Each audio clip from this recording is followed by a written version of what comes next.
Grazie ancora anche per questa bella introduzione e ancora rinnovo il saluto alle persone che si stanno aggiungendo e che ci stanno salutando nella chat.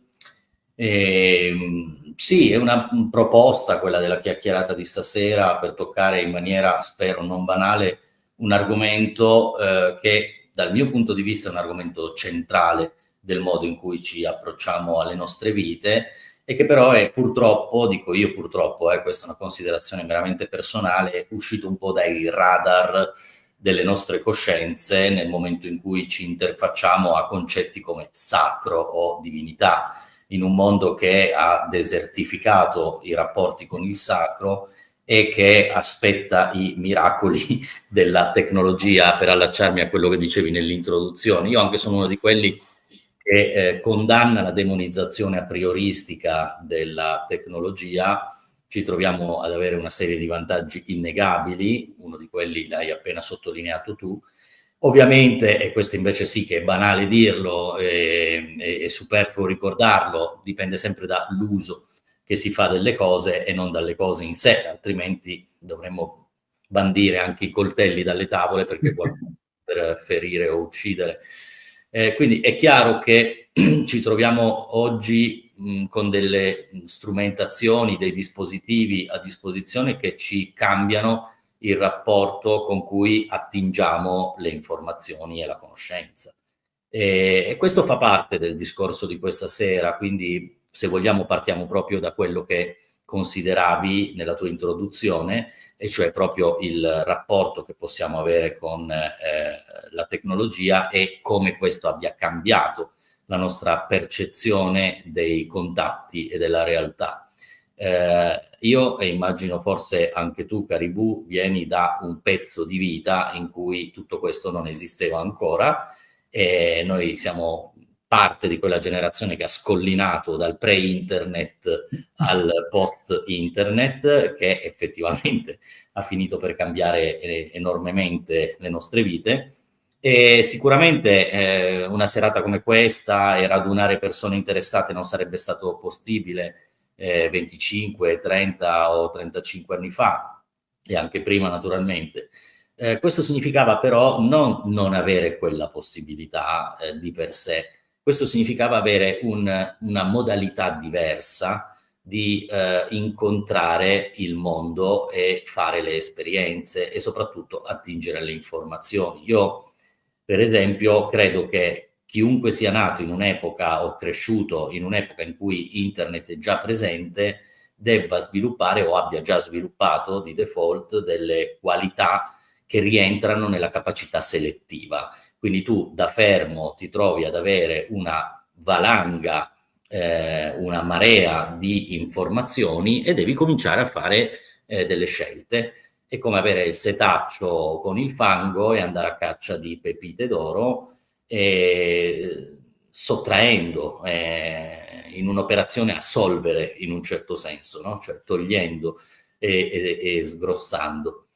Ricorderai bene invece che noi siamo cresciuti in un mondo in cui ogni incontro, che non poteva che essere un incontro o di persona o epistolare, o anche fosse attraverso un libro in biblioteca, andando a caccia di quella frase o quella pagina che ti cambiava la vita, aveva, diciamo, la differenza di rappresentare per ogni incontro una sorta di porta o di canale attraverso cui costruire il ponte per l'informazione successiva o per l'incontro successivo, la persona o l'esperienza successiva.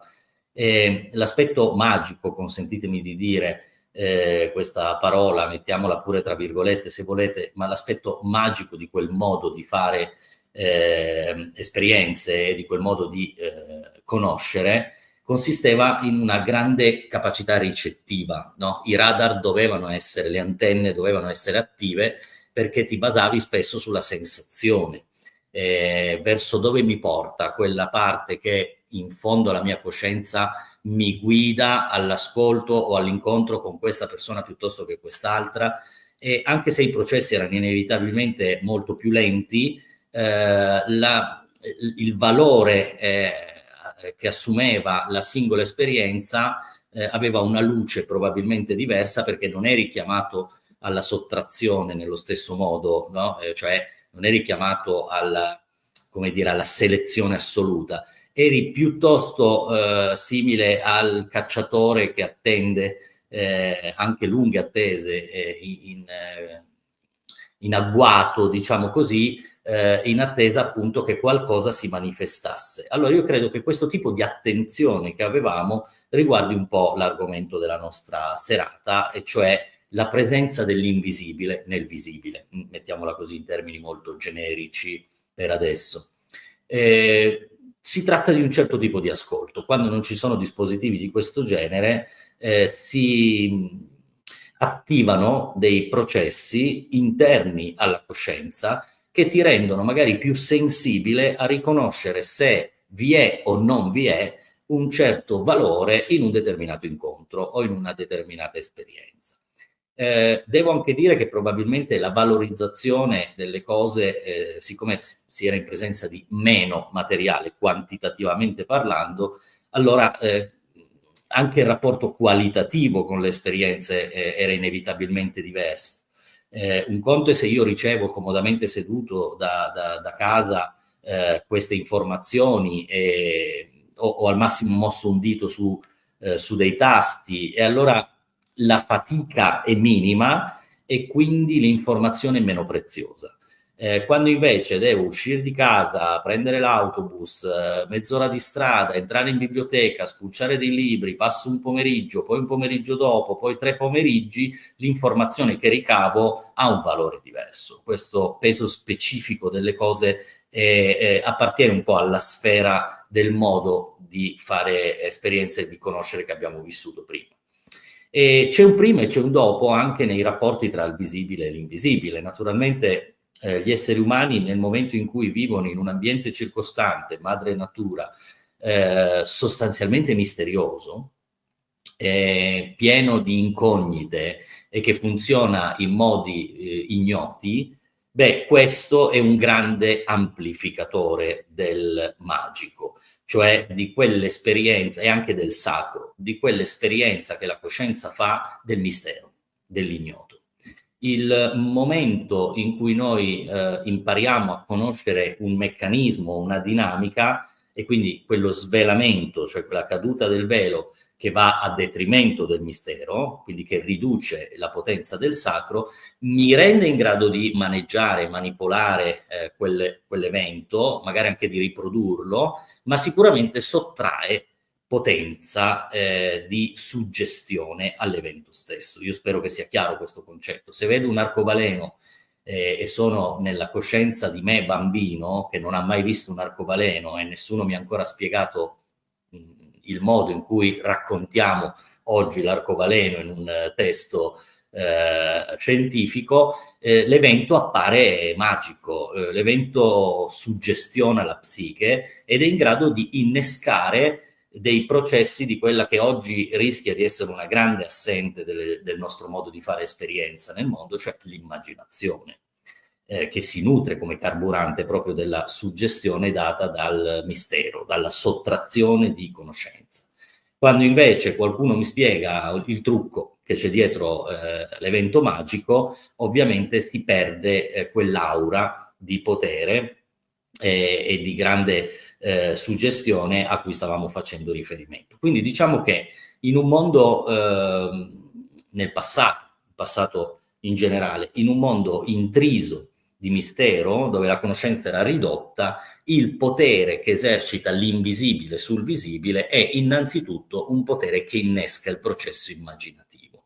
Allora noi colmiamo i vuoti dell'ignoto attraverso delle grandi figurazioni che la nostra psiche o, chiaramente parlando, l'inconscio collettivo costruisce in una sorta di regno, diciamo così, che rende attivi questi elementi.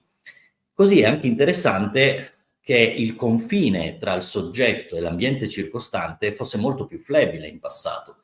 Dove finisce il mondo e comincio io? Dove finisce il fenomeno naturale e comincia la psiche individuale?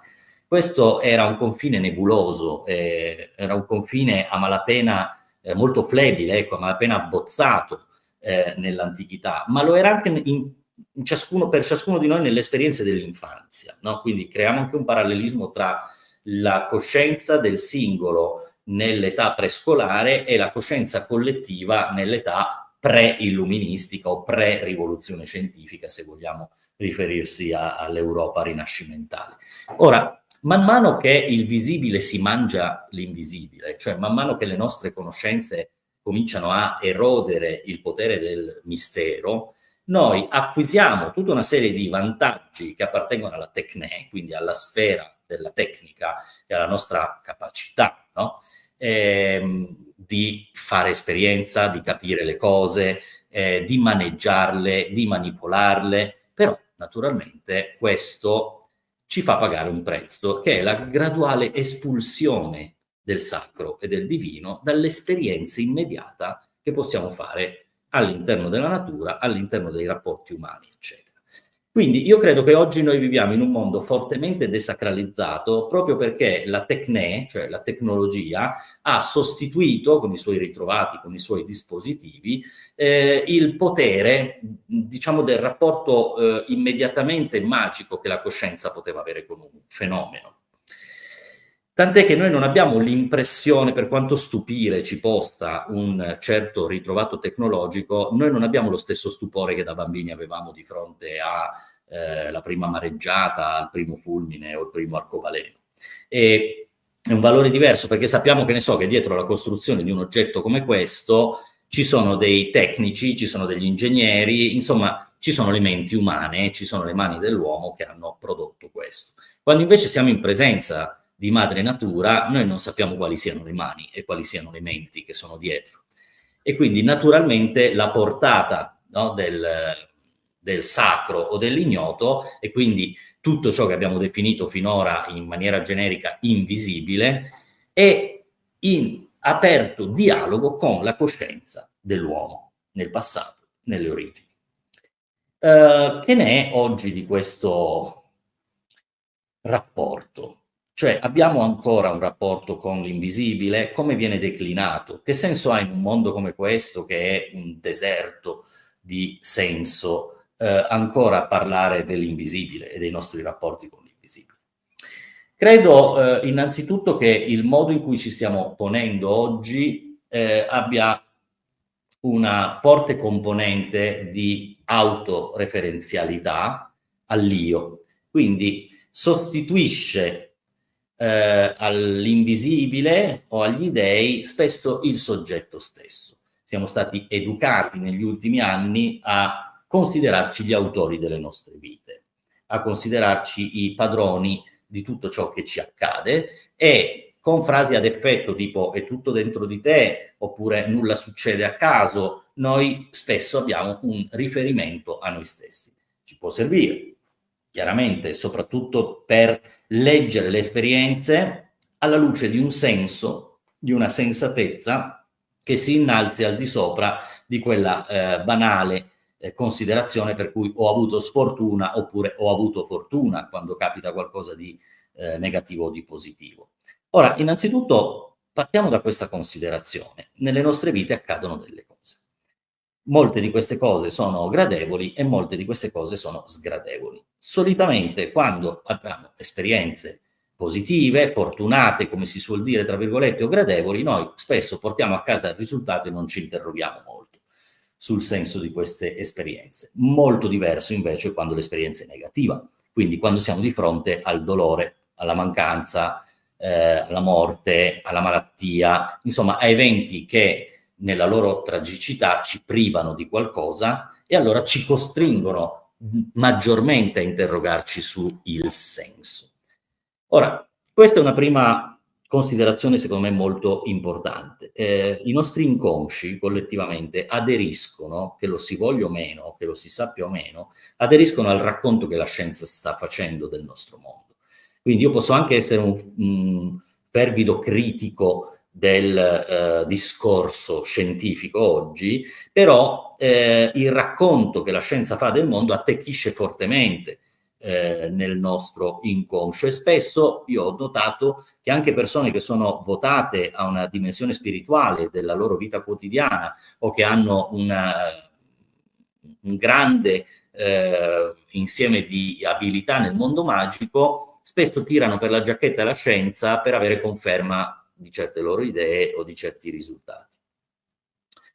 Ecco, purtroppo il racconto scientifico, affascinante, avvalorato da tutta una serie di strumentazioni che pretendono di presentare l'oggettività di una fisica come quella del mondo in cui viviamo, non possono, proprio perché è fuori dal cerchio, dal perimetro della strumentazione, non possono interrogarsi sul senso, sullo scopo, sul fine. Certamente questa tentazione la subiamo tutti, perché l'oggettività è una grande seduzione, però è un po' figlia di questo percorso in cui il confine di cui parlavo prima tra il soggetto e l'oggetto, la natura, si è reso sempre più netto, a tal punto da isolare l'oggetto e pretendere di descrivere l'oggetto come se fosse oggettivo, cioè senza che il soggetto ne faccia esperienza o prescindendo dall'esperienza che il soggetto fa di quell'oggetto. E questo naturalmente crea una grande lacuna. La lacuna di senso di cui parlavo è uno dei lasciti avvelenati del discorso scientifico, cioè quello di presentarci un mondo che è un deserto di senso, è un deserto di significati. Allora questo significa che nelle nostre vite noi ci troviamo a vivere senza occuparci dello scopo, senza occuparci del perché io sia qui o che cosa io debba fare in questa vita, che non sia solo soddisfare i bisogni primari e cercare di campare al meglio o, come diceva Ferretti, produci, consuma, crepa. Quindi cercando in qualche modo di restituire un significato, un senso alla propria vita, significa affacciarsi al mondo dello spirito. La grande lacuna che ci lascia la scienza nel senso andrebbe ereditata dalla spiritualità, e effettivamente anche una certa New Age, magari in maniera molto ingenua, ha cominciato, mettendo l'accento sul soggetto, a ritornare a quella grande domanda, cioè io qui che ci faccio, che ci devo fare? Che poi è uno dei cardini del problema dell'esistenza, su cui si fonda quel disagio esistenziale che molti grandi saggi dell'antichità hanno messo a fuoco come uno dei nodi centrali del nostro stare al mondo. Tutti noi siamo in una condizione di disagio, che lo si sappia o no, che lo si viva come tale o no, che la nostra vita sia bellissima o no, questo fondo è il modo in cui noi rendiamo alla nostra coscienza il rapporto con l'ignoto, perché ricordiamoci che noi non sappiamo perché siamo qui e difficilmente abbiamo la possibilità di avere una risposta oggettiva del nostro, diciamo, del senso della nostra esistenza. Questo è parte della paziente costruzione che il soggetto fa, conoscendosi e facendo esperienza e relazionandosi all'altro. Mettiamo questo altro con la A maiuscola perché è il concetto stesso di alterità. Ora, se facciamo caso, studiando i grandi del passato, l'esperienza spirituale o l'esperienza del sacro è una esperienza del baratro, del bilico, del limite, cioè è accompagnata spesso da una sensazione di vertigine, diciamo così, che non è necessariamente gradevole. Quindi attenzione a non associare l'esperienza dell'invisibile o del sacro sempre solo a una sensazione pacificante, a una sensazione di leggerezza, di compiutezza o di plenitudo animi, perché quello è sicuramente un aspetto, ma spesso è il risultato di che cosa? Di un lungo percorso che è fatto di alcune sofferenze, molte paure, il panico, la vertigine, eccetera. Ora, è chiaro che vi sia, secondo me, una sorta di rispecchiamento tra la circonferenza e il centro, cioè il centro della psiche di un soggetto e il grande mistero di da dove venga tutto questo, no? Il mondo in cui siamo calati, l'universo, eccetera. Chiaramente in questo gioco di specchi è il vuoto a farla da padrone. Anche noi abbiamo un vuoto dentro. Il centro è cavo, e questa cavità nel corso della storia è stata riempita dagli esseri umani con gli dei, per esempio, o con grandi figurazioni che, cambiando i contesti culturali, cambiano i loro, diciamo così, orpelli, le loro vesti, ma rispondono sempre a questa esigenza di dare una forma a questo vuoto. Oggi siamo in un'epoca in cui noi, come io, come ego, abbiamo sostituito gli dei. Al posto di quel cavo, centro, ignoto e misterioso, ci siamo messi noi. Quindi questo conduce a un processo che in psicoanalisi si chiama inflazione, no? Cioè il gonfiarsi dell'io. E questa è una società molto vittima dell'inflazione dell'io. Esatto, c'era un'altra forma, anche le divinità diventano un modo, poi si può parlare di archetipi in senso junghiano, ma sono sempre stati gli dei. È un modo di rendere maneggiabile e di poter dialogare in qualche modo con quel centrocavo, cioè con quella dimensione di ignoto che possiamo chiamare in generale l'invisibile. La possibilità di relazione nasce innanzitutto dal dare una forma, dare dei connotati, dare dei nomi a questo invisibile, e le divinità sono servite e servono tuttora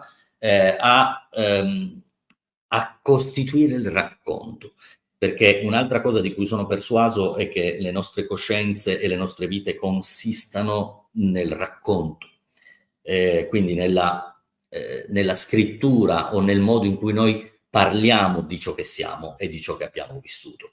E naturalmente il racconto ha senso nella dimensione del dialogo, no? Del dialegein, cioè del parlare tra due.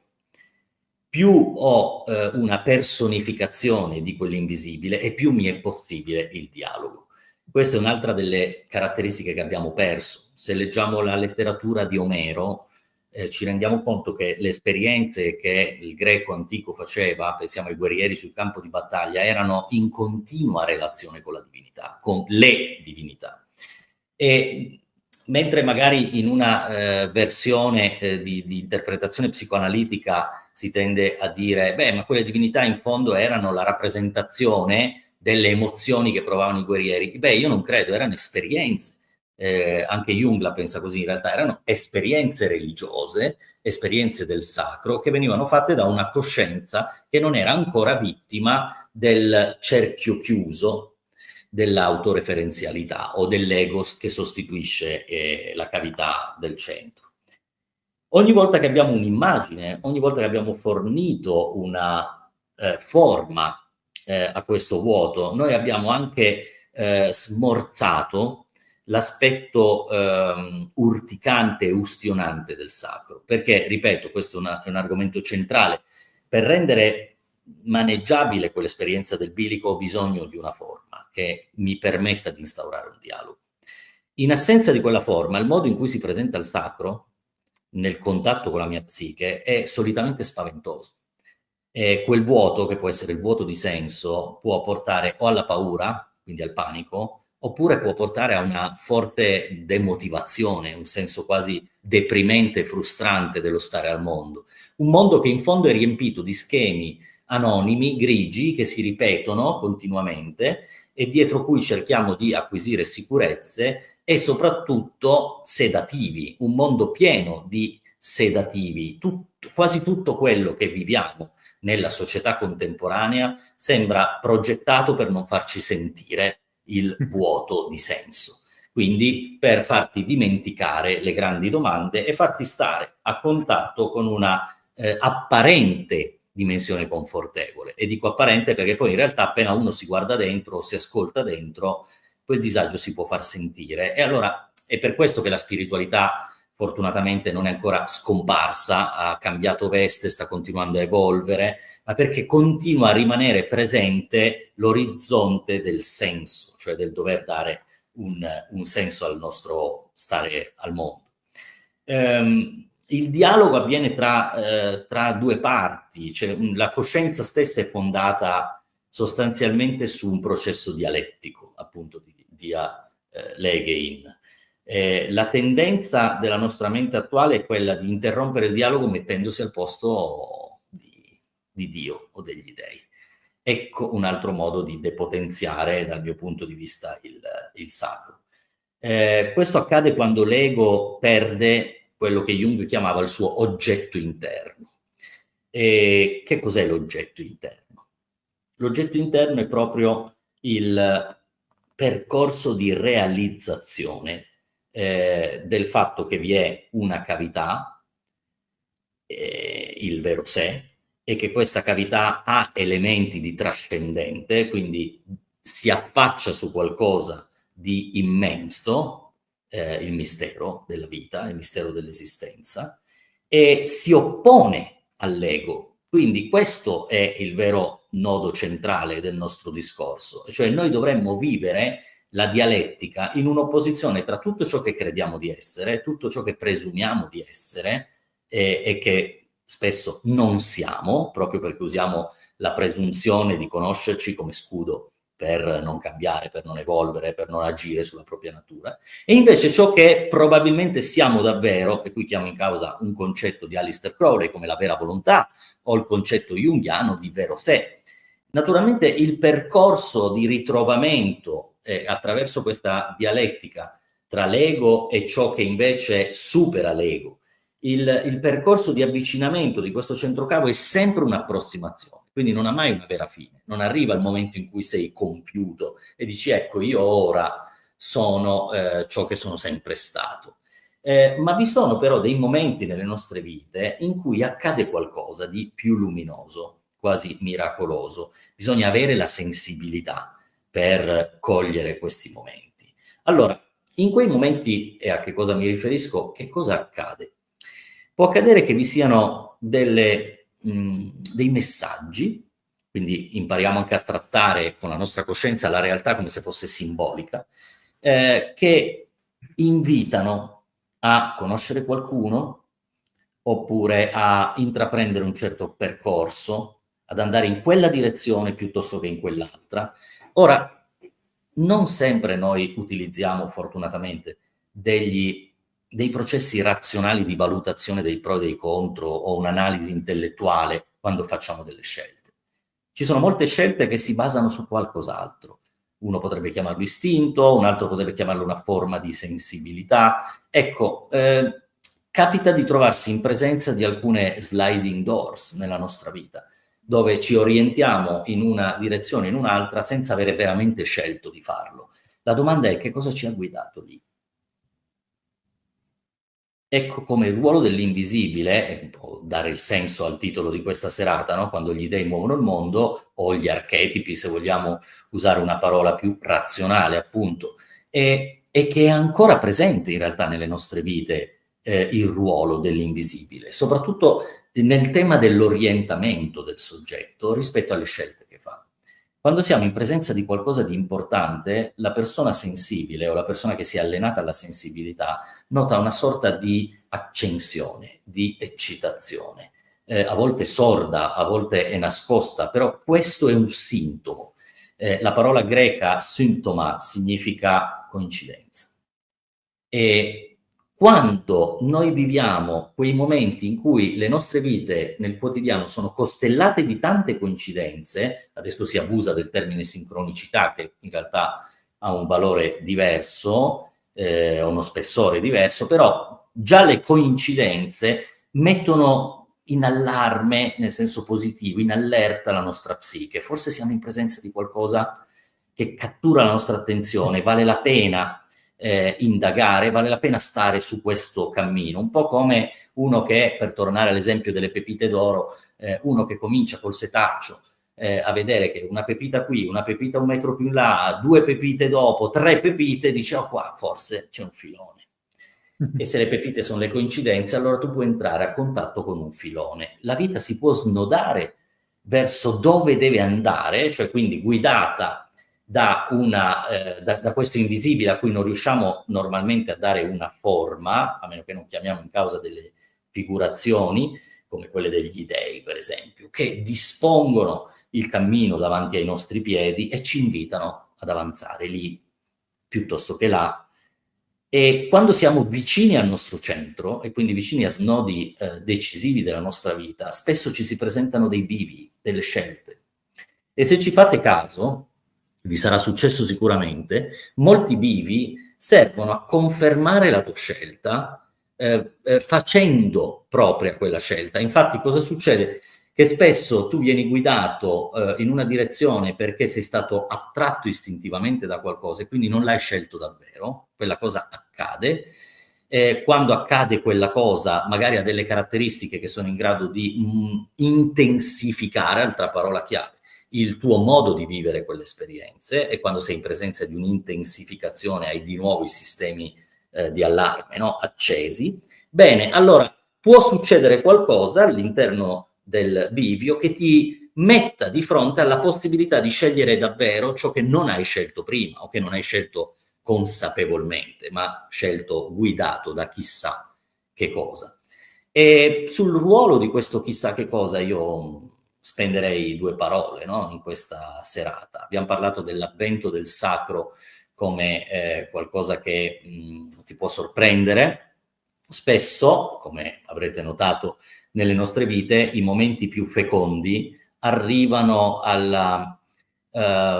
arrivano un po' a sorpresa, cioè arrivano cogliendoci alle nostre spalle, come un ladro nella notte, cito un passaggio del Vangelo, perché noi dobbiamo imparare che non siamo, qui invece cito Freud, del tutto padroni a casa nostra, e che vi sono molte componenti della nostra vita che sfuggono alla nostra capacità di controllo.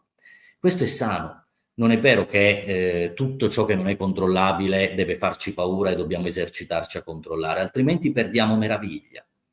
La possibilità che il sacro ci presenta quando un evento ci coglie di sorpresa o uno stato di coscienza si attiva di sorpresa, pensate all'innamoramento per esempio, ecco, in quei casi è la luce, è la meraviglia, è lo stupore, il dono e anche un po' l'effetto del nostro rapporto con il non governabile, con il sorprendente. E queste credo siano ancora oggi le strategie che il sacro utilizza, qualunque cosa, qualunque intelligenza possa eventualmente celarsi o no dietro le guide invisibili del nostro stare al mondo. La strategia è proprio quella di continuare a fornirci la possibilità di meravigliarci. Per questo i giorni sempre uguali, nell'anonimato grigio dell'abitudine, finiscono per far evadere lo spirito e quindi sottrarre lucentezza ai nostri giorni.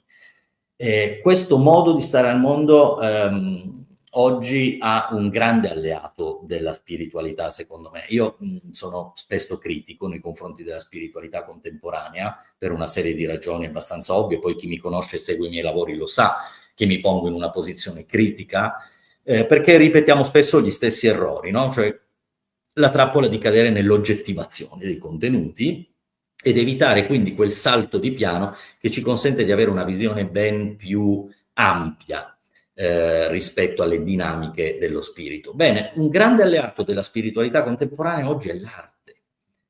L'arte che continua a essere prodotta, che sia la danza, che sia la musica, che sia il teatro, che sia la pittura, che sia la scultura, che sia la poesia, è uno dei modi che lo spirito continua ad avere di affacciarsi nel mondo e far sì che ciascuno lasci traccia di sé, o anche solo nella fruizione dell'arte avere la possibilità di sfiorare la dimensione spirituale. E quando l'arte ci ravviva, quando l'arte ci accende, quando l'arte nutre il nostro spirito, torniamo ad avere a che fare col senso. Magari un senso limitato in quel frangente a quell'esperienza, ma se siamo abbastanza dentro, se siamo abbastanza coinvolti nella sensibilità, allora l'opera d'arte può avere anche un ruolo trasformativo della psiche e può fungere in qualche modo da guida o da orientamento, perché entro in dialogo con un'altra figurazione, con un'altra forma che può sostituire le forme o le figurazioni che hanno rappresentato gli dei fino a ieri, in un mondo in cui c'era un dialogo aperto col trascendente. Ebbene, in un mondo in cui il dialogo col trascendente non è più aperto, forse l'esperienza dell'opera d'arte attiva e avvia dei processi trasformativi nella coscienza. Io spero sia abbastanza chiaro questo discorso, che non è semplice. Si tratta appunto di mantenere il dialogo aperto con il trascendente, con l'invisibile. Per questo dico che l'arte è un'alleata dello spirito, perché finisce per colmare le lacune in un mondo fortemente desacralizzato, finisce per colmare le lacune che abbiamo oggi come oggi soprattutto in relazione alle nostre vene diciamo le nostre derive di astrazione. Noi usiamo l'astrazione e la razionalizzazione come dei grandi sedativi e diciamo in grado di neutralizzare il potere dell'esperienza sensoriale. Ma sono i 5 sensi ed eventualmente anche quel sesto senso più sottile che continuano a fornirci il nutrimento dell'esperienza della meraviglia e dello stupore. Quindi l'opera d'arte è in grado di fornire questa esperienza sensoriale alla coscienza e allo spirito in particolare, quindi di tenere aperto il canale sul varco dell'invisibile. E ogni astrazione, che in parte, ripeto, è una neutralizzazione, finisce per essere il nostro modo oggi di relazionarsi anche tra persone, perché siamo sempre presi dalla analisi più che dal racconto. In questo io ad esempio metto al centro, diciamo così, delle arti che possono costellare la nostra esperienza di coscienza attraverso i sensi, metto la poesia in particolar modo al centro, perché il linguaggio poetico attinge al mondo del sacro, cioè a un'esperienza che si compie mediante l'immaginazione, e perché è un racconto che continua quello che si è interrotto quando la coscienza mitologica, quindi la coscienza umana produttrice di miti, ha smesso o quasi smesso di produrre miti. E i rivoli delle grandi ondate della coscienza collettiva mitologica diventano le poesie e quindi diventano le luci dei poeti. Uso la parola luce magari anche in riferimento a una considerazione che il filosofo esistenzialista che ha spadroneggiato nel pensiero occidentale del Novecento, cioè Martin Heidegger, ha detto a proposito dei poeti e del luogo dei poeti. Lui, studiando Hölderlin in particolar modo, ha parlato della radura. La radura è un'immagine simbolica bellissima per rappresentare un'apertura, quindi un varco nel fitto della foresta o del bosco. Possiamo pensare che quel bosco sia l'inconscio, che sia il mondo, con tutta la terra grigia, come la chiamo spesso, no? Cioè con tutte le sue dinamiche di abitudine e di ripetitività. Allora, quando si apre una radura, si apre uno scorcio, e la radura diventa, nel pensiero heideggeriano, diventa il luogo dei poeti, cioè il luogo in cui le cose vengono in essere. Lui era tedesco e la parola radura in tedesco si dice Lichtung, la cui etimologia è riconducibile a Licht, cioè la luce. Licht è come l'inglese light. Questa luce è il luogo da cui scaturisce quella parte di coscienza ancora impastata con lo spirito, il sacro, da cui scaturisce un linguaggio che non è razionale. È un linguaggio che dipinge con le parole emozioni, immagini. Allora questo può diventare un'arma, diciamo così, per il dialogo. Può diventare ancora una delle possibilità di tenere aperto il dialogo con il trascendente. Quando siamo in presenza di momenti della nostra vita in cui queste sliding doors o in cui l'avvento del sacro si presenta facendoci compiere delle scelte che non sono veramente scelte da noi e quindi guidandoci un po' in quella dimensione istintiva, noi dovremmo potercene accorgere da quanto stiamo bene o da come stiamo in quel momento. Una specie di frenesia e di accensione e di eccitazione accompagna la coscienza della persona che si trova su qualcosa che potremmo definire il proprio cammino. E poi lì abbondano le coincidenze, che sono i segni di riconoscimento che ti aiutano a confermare che ciò che stai facendo, ciò su cui ti stai trovando, è significativo per te, cioè serve a dare un significato. E quando serve a dare un significato, il vuoto esistenziale, il disagio, inizia a dissiparsi e si riempie di colori, di poesia, di esperienze, di meraviglia, di stupore. Ecco, questo secondo me è oggi un ruolo sano dello spirito, in un mondo che fatica a dialogare con gli dei, perché li abbiamo espulsi dalla porta, li potremmo vedere rientrare dalla finestra ogni volta che siamo di fronte a eventi della nostra vita che non sono stati decisi a tavolino da noi, non sono frutto di scelte ponderate o razionali, semplicemente accadono. Ecco, abbiamo bisogno di una sensibilità però per rendercene conto. Alcuni sono dotati di questa sensibilità dalla nascita e altri ci possono lavorare su questa sensibilità, perché è ancora un terreno, secondo me, allenabile, anche se non è certo quello a cui le scuole o il mondo in cui viviamo presterebbero attenzione, visto che spesso viene scambiata per debolezza, no? La sensibilità, perché ti espone. D'altronde, come fai a non essere esposto a quello che il grande poeta Rilke chiamava l'aperto, nel momento in cui togli la pelle che ti ripara, che ti difende dal mondo, ma che spesso ti anestetizza al mondo e alle sue bellezze. Allora, esporsi alla bellezza vuol dire anche prendersi il rischio di stare male, perché la sensibilità e il sentire significa avere la luce e l'ombra che ti invadono, che ti toccano dentro.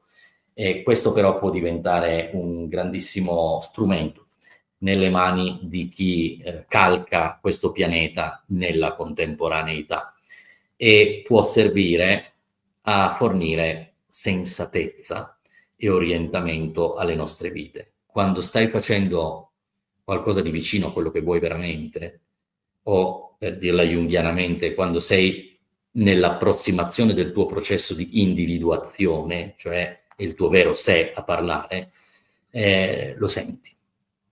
E non c'è altro da dire, perché è difficile spiegare con altre parole. Lo senti, quindi lo sai, ci sei. Mi sembra possa essere utile perché il sogno è intriso di elementi simbolici. Il linguaggio del sogno è il simbolico.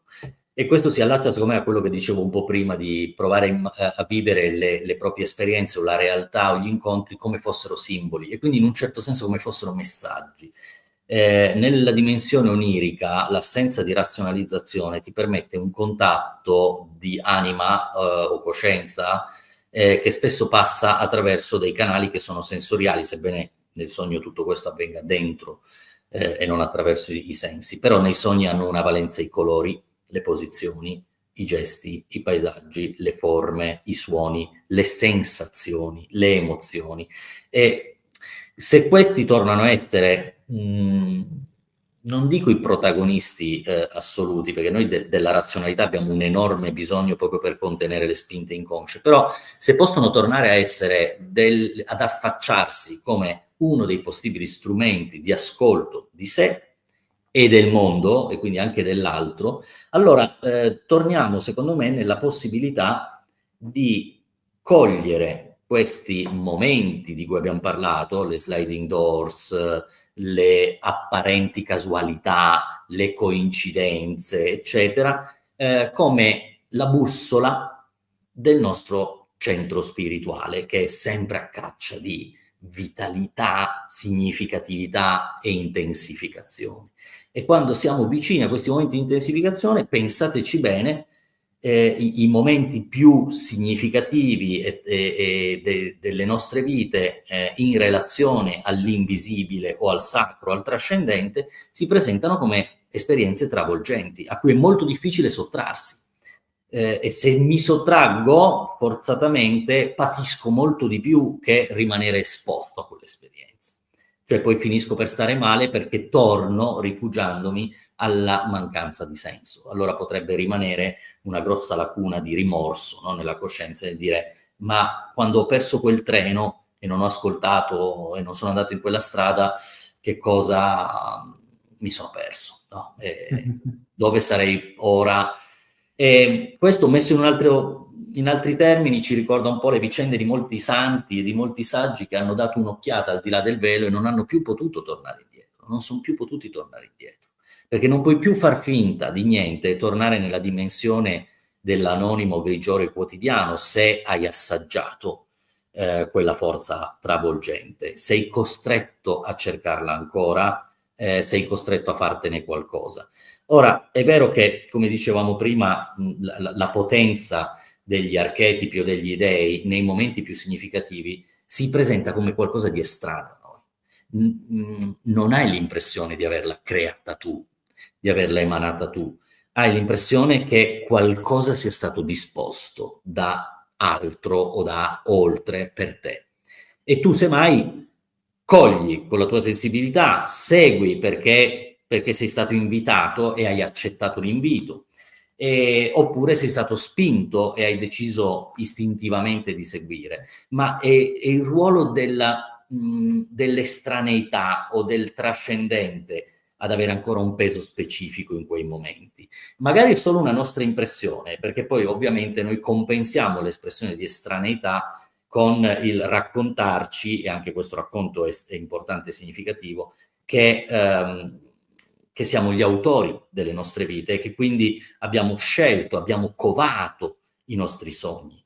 Ma se ciò che abbiamo covato in chissà quante vite prima di questa poi prende una forma attraverso l'invisibile in una delle strade possibili o con una di quelle esperienze della coscienza su cui non vi è decidibilità, tipo l'amore non è decidibile, no? Nel momento in cui accadono queste cose, il ruolo dell'estraneità continua a avere un peso importante. Ecco.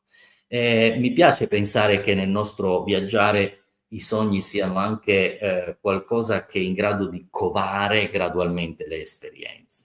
E allora mi chiedo, se nel corso delle nostre vite alcune delle esperienze più significative fossero le secrezioni, le essudazioni dei nostri desideri, dei nostri sogni coltivati in vite precedenti, allora questo ci darebbe un filo conduttore di quell'invisibile che è in grado di aggiungere un nuovo orizzonte di significato, che non è confinato a questa vita, ma che continua, perché abbiamo comunque una vita incarnata qui, che è lo spazio tra due grandi lacune della nostra ignoranza, cosa eravamo prima di nascere, cosa saremo dopo la morte. E con questi due grandi punti di domanda abbiamo il ponte di sospensione che è dato dalla nostra vita, ma l'impressione di continuità e le onde di generazioni nell'oceano della vita ci danno un po' l'idea che forse noi stiamo covando i nostri sogni di domani, che potrebbero diventare le esperienze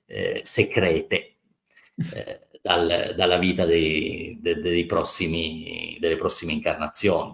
Così come in questa vita forse ci stiamo godendo alcune delle secrezioni di ciò che abbiamo covato in quelle precedenti. Esatto, È una un visione po' come poetica, grande... non è una domanda a cui si può rispondere con un sì o un no, secondo me.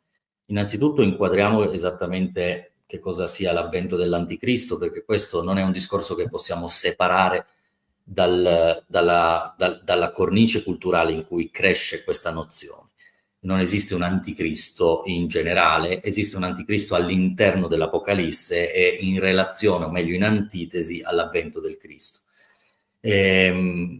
Non sono un fan delle oggettivazioni, come vi dicevo prima, quindi anche l'oggettivazione di una nozione come quella dell'anticristo secondo me è un po' una deriva e va sempre tenuto all'interno dei confini in cui quest'idea cresce e in cui questo simbolo nasce e si sviluppa.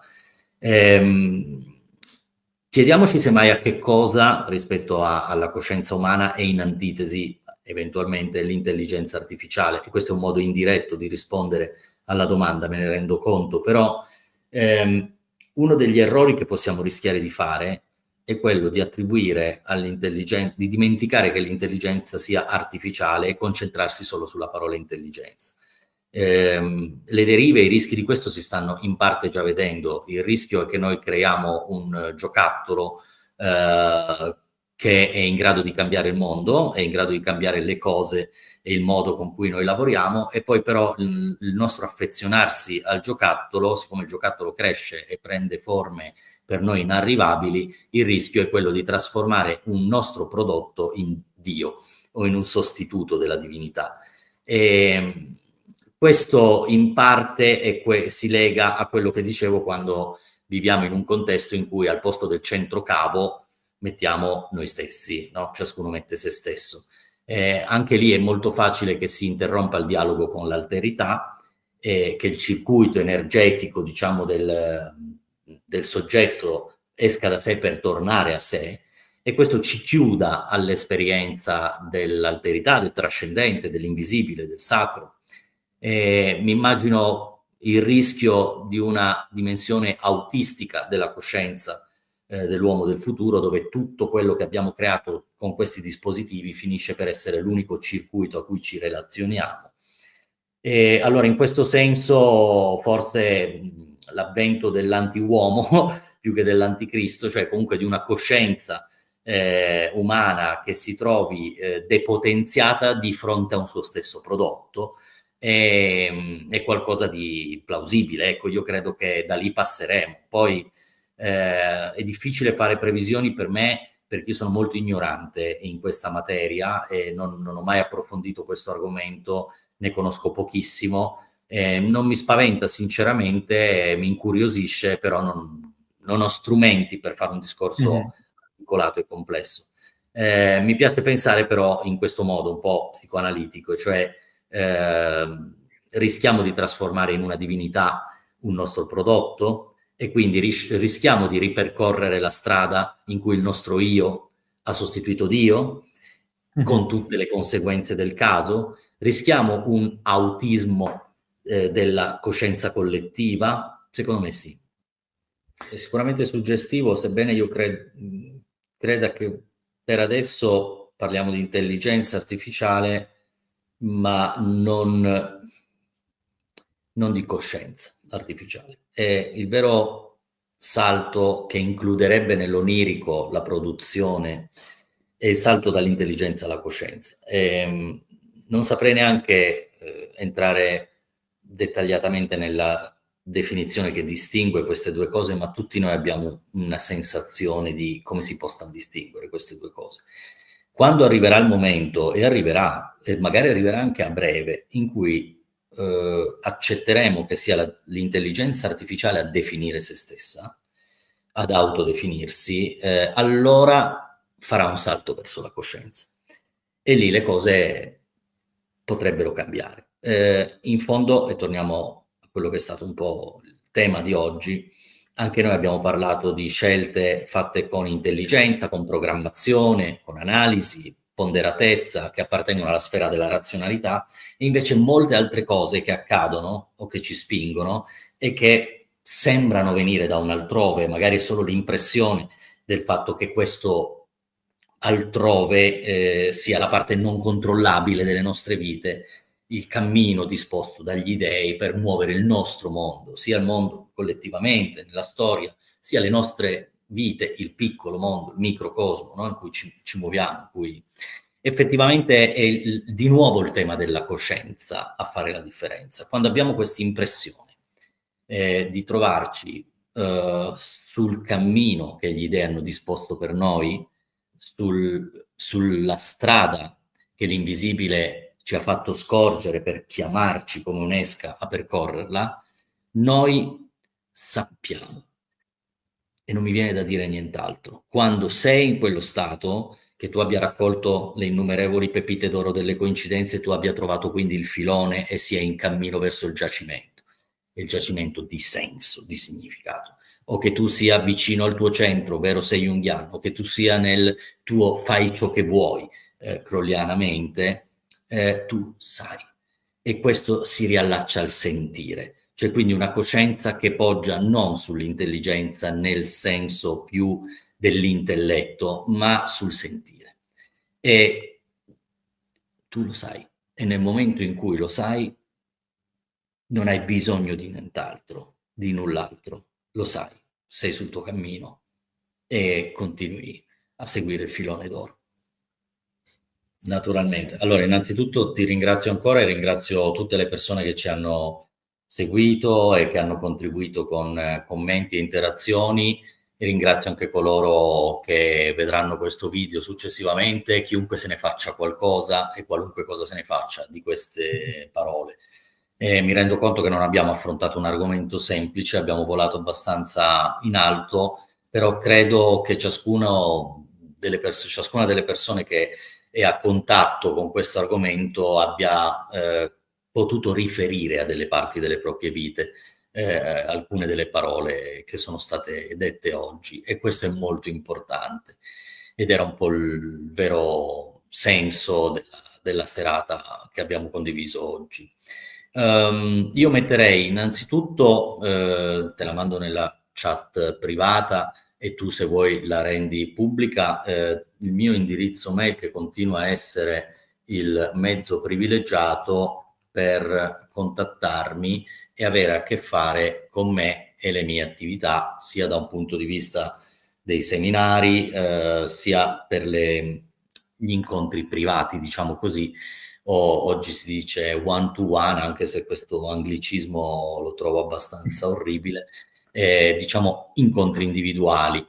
Sono presente su Facebook, sono presente su Instagram col mio nome e cognome, ho anche una pagina Facebook pubblica e un canale YouTube. Lì potete contattarmi tramite i social e nel mio canale YouTube potete attingere a un centinaio di video, quindi di contenuti gratuiti, a cui si aggiungerà quello che abbiamo appena condiviso questa sera. Sto continuando a proporre seminari profondi di vari argomenti. Ho già una lista piuttosto corposa di questi seminari. Chiunque volesse mi contatti via mail o tramite questi social che ho citato privatamente e potrà avere questa lista. Per il resto sì, sto preparando un lavoro insieme a un mio carissimo amico un po' sull'illuminismo scientifico di Aleister Crowley e il dialogo tra la scienza e la magia, che è un tema molto caldo nella contemporaneità e che è anche al centro di un dibattito vivace in lingua inglese, non certo nel nostro paese, però il libro uscirà in italiano, poi ci occuperemo semmai di vedere, di dargli la luce anche in lingua inglese. Sarà un testo comunque corposo e importante. Adesso a livello editoriale ho questo progetto. Per il resto sto lavorando moltissimo con i seminari e le lezioni private, quindi chi è interessato basta che mi contatti e avrà tutte le informazioni che desidera.